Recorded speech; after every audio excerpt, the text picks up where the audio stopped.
Hi, everyone, and welcome to the Horror Room. So, this week I decided that I was going to pick five movies that I think are kind of underrated, even though they're good movies, and you don't hear a lot of people recommend them or talk about them.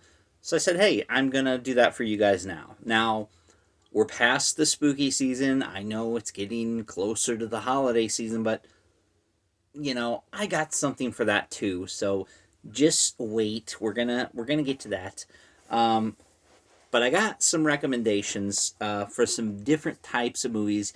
You might have seen these, but if you haven't, then good. This is what this is all about. I'm not gonna tell you what's the whole movie. I'm not gonna give you like a mini review or anything, but I'm gonna recommend it to you. I'm gonna tell you why I like it. I might spoil a little bit from the movie, but I'm gonna try and keep it as spoiler free as I can. I'm not going to tell you like the ending of the movie or anything. But first off, we're going to talk about an animal movie, Animal, um, that I think is criminally underrated. Now, you probably might recognize it from the cover alone. If you grew up in the VHS heydays, going to the rental stores, and that's Slugs. Woo! It's an iconic cover right there. There's another one that's not as good. I think it's like a head with like a bunch of slugs around it or something. You want this one. This is cool. Now this is a film that I'd love to see them re-release in 4K. Don't really see it happening anytime soon, but I could be wrong. Maybe it already exists. Um, but this is a good one. You gotta love that tagline. They slime, they ooze, they kill. Then there's the infamous restaurant scene. If you know what it is, you know that that's like one of the best scenes in the movie. Um, but this is a lot of fun. You would not think a slug, as slow as they are, would be very threatening. But hey, it's just like zombies. You don't think they're threatening. They sneak up on you and they get you. But yeah, slugs. Check that out.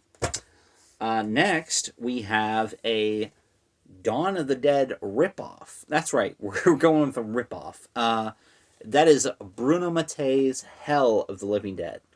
Now, if there's one thing Bruno Mattei is known for, it's plagiarizing movies, but damn it if he doesn't make them entertaining. Pretty sure he did Contamination. I know he did Terminator 2 or Terminator something, and it's basically an alien ripoff or something. I think he did Contamination. I could be wrong about that. But Hell of the Living Dead literally rips off the music from Dawn of the Dead, the Goblin soundtrack, but it's far from a shot for shot Dawn of the Dead remake. It's got some pretty funny, obnoxiously ridiculous moments. But that's what you come to expect when you watch a Bruno Mattei movie. I mean, if you've seen Rats, Nights of Terror, or Night of Terror, it's over the top, but it's fun, and that's the best way to describe this. It's over the top. It's fun. The zombies in it are pretty cool looking, despite being kind of low budget. I'm pretty sure there's like a nuclear meltdown at the beginning of the movie, and that's how they try to explain the zombies. Um, but it also mixes in like the jungle stuff from like Zombie, Fulci Zombie. So you get a little bit of everything in this movie. You get the Dawn of the Dead music, you get the zombie setting, and you get like the nuclear, like, I don't know, 28 days later type stuff. So it's got a little bit of everything, and it's a lot of fun. So check this one out. Next, we have a movie that is not going to be for everyone. I'm pretty sure it's a video nasty in the UK, but if it's not, I'm fairly certain it should be, and that is, I'm trying to remember how to say his name, Ruggero Deodato. Deodato. His House on the Edge of the Park. This is a rough watch. This came out after Cannibal Holocaust, and man, let me tell you, this guy takes beautiful music and makes you think twice when you hear it, and you go, "Oh yeah, that's from that movie." Um, Now, I can't get into too much specific details, but this is along the same veins as I Spit on Your Grave.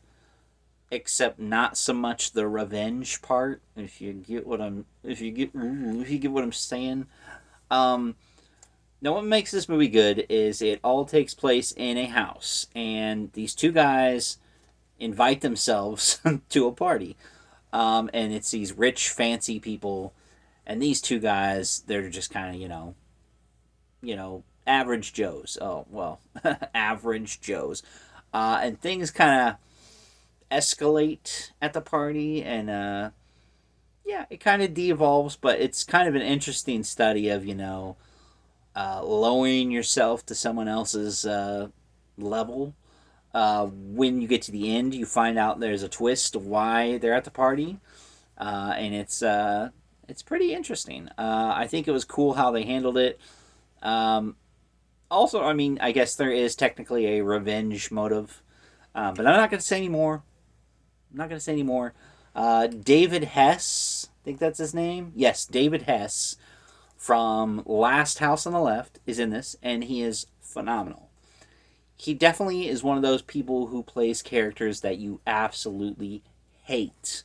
And as much as I hate to admit it, as much as you want to hate this guy in this movie, you're always on the edge of your seat saying, what is he going to do next? What's his end game? Like, what's he going to do? And there's a very uncomfortable scene later on. Like there's a bunch that happens in the beginning that's uncomfortable, but later on, uh, a girl shows up that they're not expecting, and you're like, oh, don't let her in, and obviously they let her in, and ooh, it gets really uncomfortable. But yeah, if you can stomach it, I would say this is definitely worth a watch.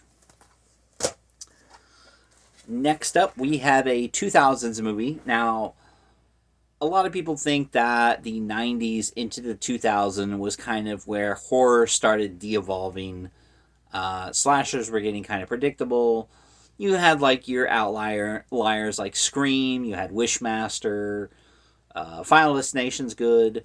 Um, but there's a lot of independent horror movies that just got overlooked during that decade. A lot of people are coming around to some of them. Like I know Ginger Snaps is really popular.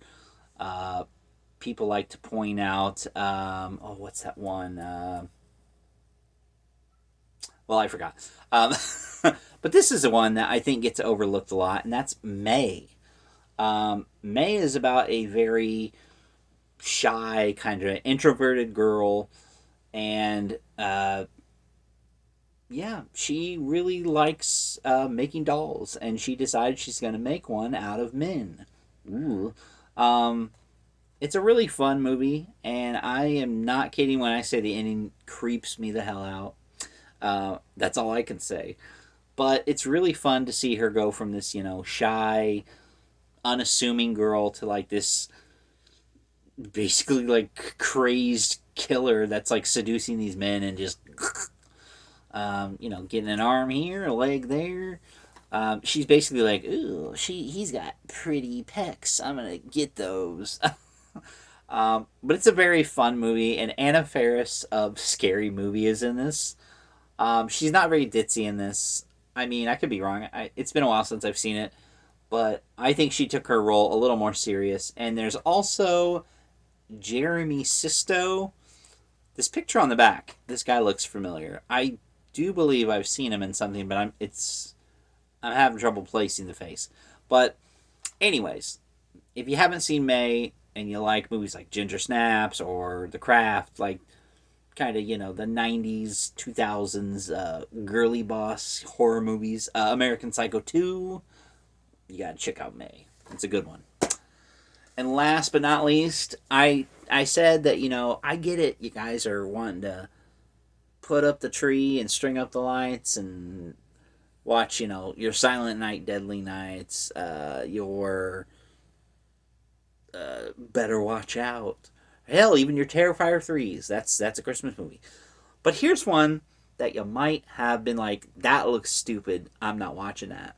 Because I know that's what I thought back in the day when I saw it on the rental shelf. And that is Bill Goldberg in Santa's Sleigh.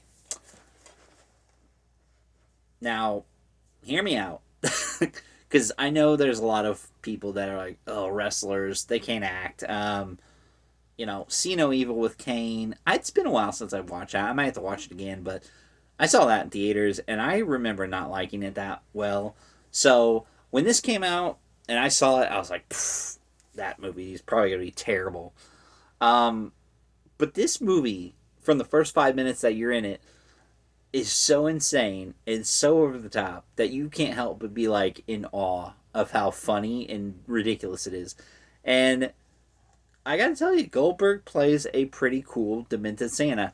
Think Billy Bob Thornton in Bad Santa meets Krampus, kind of like because he's like an evil Santa. Um, I can't remember too much of the plot, but there are some like very dated early 2000s jokes. It's definitely one of those movies that makes you think of early 2000s. Um, this movie probably had a MySpace page. But yeah, this is a very interesting and fun time. If anything, I think you can watch this on YouTube. I think that's how I watched it. But after watching it, I bought it because I was like, I gotta have this. It's ridiculous. I think it's a lot of fun. I think this should be talked about right up there with, Christmas Evil and Jingle All the Way and all the holiday greats. Even though Jingle All the Way isn't a horror movie. I mean, it's a horrible movie, but I love it. But yeah, Santa's Sleigh. It's very unassuming, but give it a chance. I think you'll love it. There's like an evil reindeer. Yeah, I just gotta show you the picture of him and his sleigh, if you can see it. There we go. Yeah, it's kind of goofy. Santa spreading holiday fear. Alright, guys. Well, that about wraps it up. I just wanted to give you guys some quick recommendations because I know we're getting closer to the end of the year and maybe you're burnt out on horror movies, but if you're like me, you can't get burnt out. You have too many to go through. So these are some that even myself I haven't seen these in a while. So you know what? I think I might watch a few of these. Well, with the exception of this, not because I don't like it. I actually watched this like not too long ago. So, but hey, that's why I remembered. It's such a good movie. So yeah, thanks for watching and check some of these movies out if you get a chance.